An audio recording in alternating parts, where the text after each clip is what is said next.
பொள்ளாச்சியில பாரத பிரதமர் ஐயா நரேந்திர மோடி அவர்கள் ஒரு ஆண்டும் 2019 மார்ச் 7ஆம் தேதி மக்கள் மருந்தக நாள் அப்படிங்கிற ஒரு நாளாக கொண்டாடிட்டு வர்றாங்க. இன்னைக்கு தமிழ்நாட்டில் 5 மக்கள் மருந்தகத்தை தேர்ந்தெடுத்து அதுல ஒரு மருந்தகம் பொள்ளாச்சி நகர்ல நேரடியா பிரதமர் அவங்க பயனாளிகள்கிட்ட இன்டராக்ட் பண்றதுக்கான ஒரு நிகழ்ச்சி இது. நானும் இந்த நிகழ்ச்சியில் மிக பெருமையாக கருதுகின்றோம். நமக்கு தெரியும் 2014 இன்னைக்கு வரைக்கும் 11 ஆண்டுகளை நம்ம பார்க்கும் பொழுது மக்கள் மருந்தகம் இன்னைக்கு மக்களுக்கு ரொம்ப இன்றியமையாத ஒரு விஷயமா மாறி இருக்கு.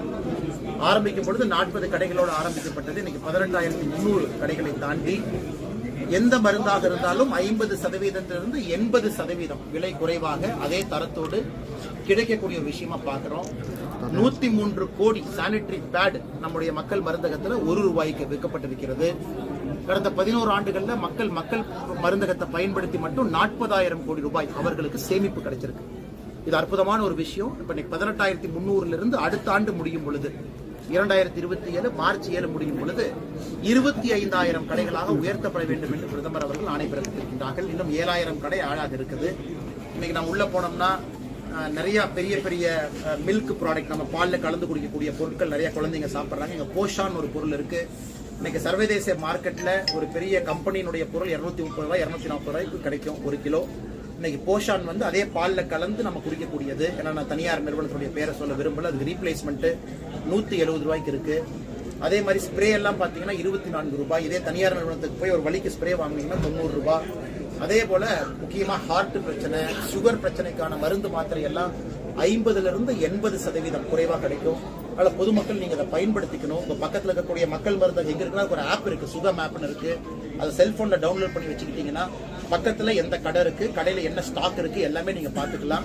அதனால இந்த அற்புதமான நாள்ல மார்ச் 7ஆம் தேதி எங்களுடைய அன்பான வேண்டுகோள் பத்திரிகை நண்பர்கள் மூலமாக இதை பொதுமக்கள் இன்னும் அதிகப்படியாக நீங்கள் பயன்படுத்திக் கொள்ள வேண்டும் என்று கேட்டுக்கிறோம். அடுத்து 3 இஷ்யூ இருக்கு, உங்கள்கிட்ட பேசிடுறோம். முதல் இன்னைக்கு சமையல் எரிவாயு. இன்னைக்கு உங்களுக்கு தெரியும் ஈரான், அமெரிக்கா, இஸ்ரேல் போர் தொடுப்புக்கு பிறகு இந்தியாவிற்கு வரக்கூடிய சமையல் எரிவாயுல ஒரு பெரும் தட்டுப்பாடு ஏற்பட்டிருக்கிறது. குறிப்பாக ஸ்ட்ரைட் ஆஃப் ஹோர்முஸ் பகுதியில சவுதியிலிருந்து அதிகமா, கட்டார்ல அதிகமா நம்ம கேஸ் LPG எல்லாம் வருது. மத்திய அரசு ஐயா நரேந்திர மோடி அவர்கள் பல இடத்துல எங்கேயுமே விலை ஏற்றக்கூடாதுன்னு பல இடத்துல நம்ம முயற்சி பண்ணி வச்சிருக்கோம். மார்க்கெட் பிரைஸ்க்கு ஈக்குவலண்டா, அதாவது சர்வதேச சந்தையில பிரைஸ் ஏறும் பொழுது சில இடத்துல வேற வழி இல்லாம நம்ம ஏற்ற வேண்டியதா வருது.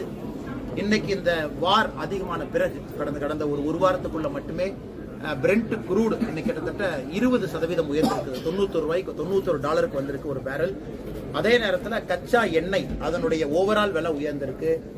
LPG கேஸ் விலை உயர்ந்திருக்கு. இன்னைக்கு நம்முடைய எண்ணெய் நிறுவனங்கள் நாம பயன்படுத்தக்கூடிய சப்சிடி இல்லாத கேஸ் சிலிண்டர் $913 ₹60 உயர்த்தப்பட்டு இன்னைக்கு $913 உயர்ந்திருக்கு. சில இடத்துல எதிர்க்கட்சி நண்பர்களுடைய குற்றச்சாட்டை பார்த்தோம். அதற்கு பதில் சொல்வதற்காக பத்திரிகை நண்பர்கள்ட்ட பேசுறோம். உஜ்வாலா திட்டத்தின் மூலமாக நாம ஆட்சிக்கு வந்த பொழுது 2014 இந்தியாவில் LPG கனெக்ஷன் வெறும் 14 கோடி மட்டும் இருந்துச்சு. நாம கடந்த 11 ஆண்டுகள் அது 33 கோடியாக உயர்த்தி இருக்கின்றோம். 14 கோடி வீட்டில் இருந்த கனெக்ஷன் 33 கோடி வீட்டில் இருக்கு. அதிகமாயிருக்கு, பயன்பாடு அதிகமாயிருக்கு. 45 விழுக்காடு நம்ம இம்போர்ட் பண்ற கேஸ் மட்டுமே அதிகமாயிருக்கு. அதையெல்லாம் கருத்துல கொண்டு பிரதமர் அவர்கள் சீரிய முயற்சினால மேக்சிமம் பிரைஸை கண்ட்ரோல்ல வச்சிருந்தாங்க. இன்னைக்கு சில காரணங்கள் நம் கையில் இருக்கக்கூடிய காரணங்கள் கிடையாது, இன்டர்நேஷனல் ரீசன்ஸ். இன்னைக்கு 913 சப்சிடி இல்லாத சிலிண்டரும், சப்சிடி இருக்கக்கூடிய சிலிண்டர் 613, ₹300 குறைவு. உஜ்வாலா திட்டத்துல 10 கோடி சகோதரிகள் உஜ்வாலா திட்டத்துல சிலிண்டர் வாங்கியிருக்காங்க. அவங்களுக்கு அந்த சப்சிடி தொடரும். 12 சிலிண்டருக்கு ₹300 மத்திய அரசு சப்சிடி கொடுக்கறாங்க. அதையும் பத்திரிகை நண்பர்களுக்கு இந்த நேரத்தில் சொல்ல கடமைப்பட்டிருக்கின்றோம். அதே நேரத்தில் முதலமைச்சர் ஐயா ஸ்டாலின் அவர்களுக்கு தேர்தல் வாக்குறுதி 503ல ஒரு சிலிண்டருக்கு ₹100 மானியம் கொடுப்பதா சொன்னீங்க. இது கொடுக்க வேண்டிய நேரம் இது. இன்டர்நேஷனல் லெவல்ல பிரைஸ் உயருது. வார் எத்தனை நாளைக்கு இருக்குன்னு நமக்கு தெரியாது. ஏன்னா 2-3 மாசத்துக்கு போலாம். அதனால நம்முடைய பொதுமக்களுக்கு கண்டிப்பா தொந்தரவு ஏற்படும். அதனால முதலமைச்சர் ஐயா அவர்கள் 503வது தேர்தல் வாக்குறுதியின்படி நீங்க 2021 சொன்னீங்க. இதுவரைக்கும் LPG சிலிண்டருக்கு மானியம் கொடுக்கல. நாம ₹300 மானியம் 10 கோடி பேருக்கு மோடி ஐயா கொடுக்கறாங்க. அதனால உடனடியாக தமிழகத்துல LPG சிலிண்டர் வச்சிருக்கிறவங்க எல்லாத்துக்குமே ₹100 மானியத்தை நீங்க உடனடியா கொடுக்கணும் அப்படிங்கிற வேண்டுகோளையும் பாரதிய ஜனதா கட்சி சார்பாக இந்த நேரத்தில் வைக்கிறோம்.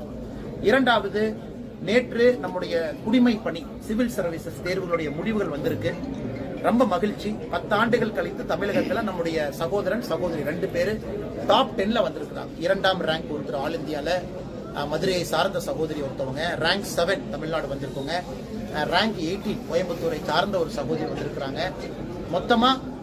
மொத்தமா வந்திருக்கக்கூடிய 900 செலெக்ஷன்ல தமிழ்நாட்டில் இந்த முறை 60 செலெக்ஷன் வந்திருக்கு. அது ரொம்ப மகிழ்ச்சிகரமான ஒரு விஷயம். அதனால இந்த நேரத்தில் இந்த குடிமை பணி தேர்வுல தேர்வாகி இருக்கக்கூடிய எல்லா தமிழகத்தை சார்ந்த அன்பு சகோதர சகோதரிகளுக்கும் எங்களுடைய மனப்பூர்வமான வாழ்த்துக்களை தெரிவிச்சுக்கிறோம். அதே நேரத்தில் மாநில அரசை பொறுத்தவரை இன்னைக்கு காலையில பேப்பரை திறந்தீங்கன்னா ஃபர்ஸ்ட் பேஜ்ல முதலமைச்சர் ஐயா ஸ்டாலின் ஐயா அவங்க ஒரு பெரிய ஆடு கொடுத்துருக்காங்க. ஏதோ ஐயாவே போய் எக்ஸாம் சென்டர்ல போய் அவரே பேனா எடுத்து அவரே மையூத்தி அவரே எக்ஸாம் எழுதுனாலதான் 56 பேர் 60 பேர்ல பாஸ் ஆன மாதிரி.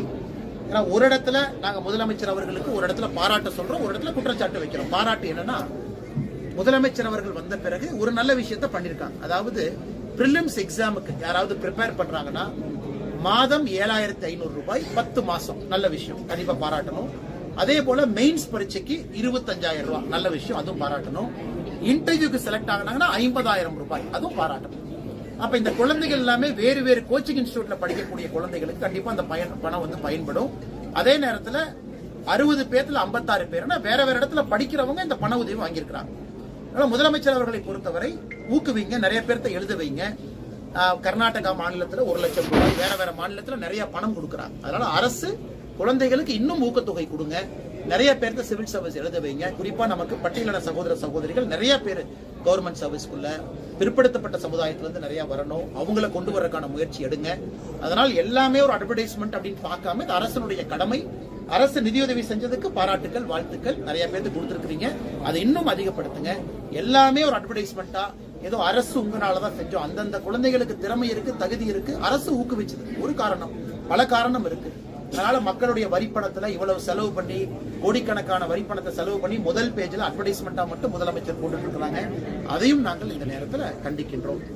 அடுத்தது 3வதாக ஒரு விஷயம், கர்நாடகால காங்கிரஸ் அரசு திரு சித்தராமையா அவர்கள் முதலமைச்சர் அவர்கள் இன்னைக்கு மேகதாத்து அணைக்கான டீடைல்டு ப்ராஜெக்ட் ரிப்போர்ட் அதை தயார் பண்ணுவதாக சட்டமன்றத்தில் அறிவிச்சிட்டாங்க. எப்ப அறிவிச்சிருக்கிறாங்க? திராவிட முன்னேற்ற கழகத்திற்கும் காங்கிரசுக்கும் கூட்டணி உறுதியான பிறகு அடுத்த நாள் சொல்றாங்க.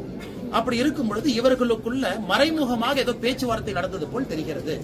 காங்கிரசும் திராவிட முன்னேற்ற கழகம் தங்களுடைய கூட்டணியை அதிகாரப்பூர்வமாக அறிவித்த பிறகு அடுத்த நாள் கர்நாடகாவில் இருக்கக்கூடிய காங்கிரஸ் கட்சி முதலமைச்சர் திரு சித்தராமையா அவர்கள் மேகதாத்து அணைக்கான டீடைல்டு ப்ராஜெக்ட் ரிப்போர்ட் நாங்க தயார் பண்ண போறோம் அப்படின்னு. அதனால அறிவித்த நேரம் தப்பு, அறிவிச்ச முறை தப்பு, அறிவிச்சதே தப்பு. தமிழ்நாடை பொறுத்தவரை ஒரே வார்த்தையில சொல்றோம், மேகதாத்து அணையை கட்டக்கூடாது என்று சொல்லுகின்றோம். காரணம், டெல்டா பகுதியினுடைய விவசாய பெருமக்களுக்கு பெரும் பிரச்சனை. ஆனா முதலமைச்சர் அவர்கள் இதுவரை கண்டிக்காத எங்களுக்கு பெரிய வருத்தத்தை கொடுத்தார். இதுவரை கண்டிக்கல, இதுவரைக்கும் பேசல. முதலமைச்சர் அவர்கள் வேணும்னே காங்கிரஸ் தன்னோடு கூட்டணியில் இருக்க வேண்டும் என்பதற்காக தமிழகத்தினுடைய டெல்டா பகுதியினுடைய விவசாய நலனை அடமானம் வைத்து விட்டாரா என்கின்ற எண்ணம் நமக்கு ஏற்பட்டிருக்கிறது. அதையும் இந்த நேரத்தில் பாரதிய ஜனதா கட்சி வன்மையா கண்டிக்கிறோம். முதலமைச்சர் இதுவரைக்கும் பேசல. பத்திரிகை நண்பர்கள், நீங்க முதலமைச்சரை கேள்வி கேட்கணும். எப்படி பக்கத்து மாநிலத்தில் டிபிஆர் டீடைல் ப்ராஜெக்ட் ரிப்போர்ட் தயாரிப்புன்னு அங்க முதலமைச்சர் சொன்ன பிறகு ஒரு கண்டன குரல் கூட கொடுக்காம எப்படி நீங்க தமிழகத்தினுடைய நலனை காப்பாற்ற போறீங்க அப்படின்னு இந்த 3 விஷயங்கள் நாங்க உங்களுக்கு சொல்றேங்கன்னா ஒரு கேள்விகள் கேளுங்க, பதில் சொல்லுங்க. ஆனா தமிழக முதல்வர் நேற்று அறிவிச்சிருக்காரு 30 லட்சம் வேலை வாய்ப்புகள் அடுத்த 5 ஆண்டுகள் உருவாக்கப்படும் அப்படின்னு. ஆனா இவங்க ஆட்சிக்கு வந்த பொழுது எகைன் நான் திரும்ப அறிக்கை எடுத்தாங்க. நான் சொல்றேன், 2021 தேர்தல் அறிக்கையில் நீங்க பாத்தீங்கன்னா நாங்க ஆட்சிக்கு வந்தா அரசு வேலை மட்டுமே 3,50,000 இளைஞர் இளைஞர்களுக்கு அரசு வேலை கொடுப்போம் சொன்னாங்க. இன்னைக்கு முதலமைச்சர் 5 ஆண்டுகள் முடிய போகுது. எத்தனை பேருக்கு அரசு வேலை கொடுத்தாங்க? என்னை பொறுத்தவரை 40,000க்கு குறைவு, 40,000 பேர்த்தோட குறைவு. டிஎன்பிஎஸ்சியினுடைய குரூப் 1, குரூப் 2, குரூப் 3, குரூப் 4 எல்லாம் சேர்த்தீங்கன்னா.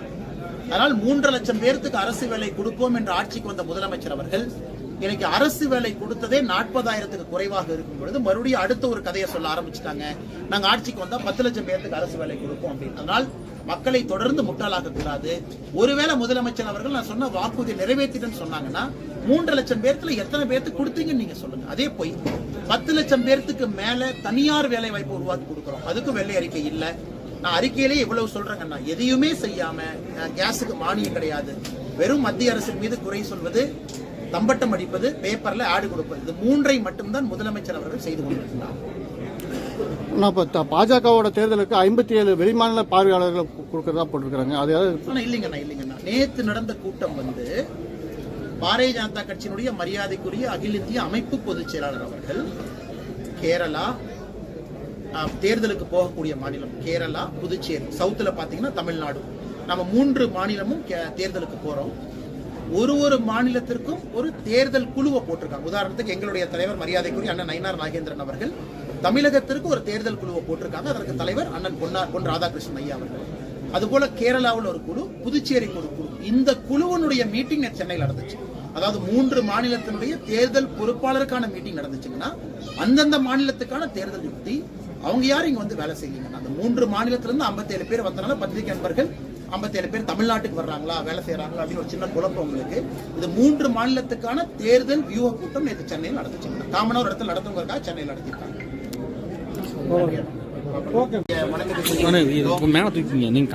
பொள்ளாச்சியில பாரத பிரதமர் ஐயா நரேந்திர மோடி அவர்கள் ஒரு ஆண்டும் 2019 மார்ச்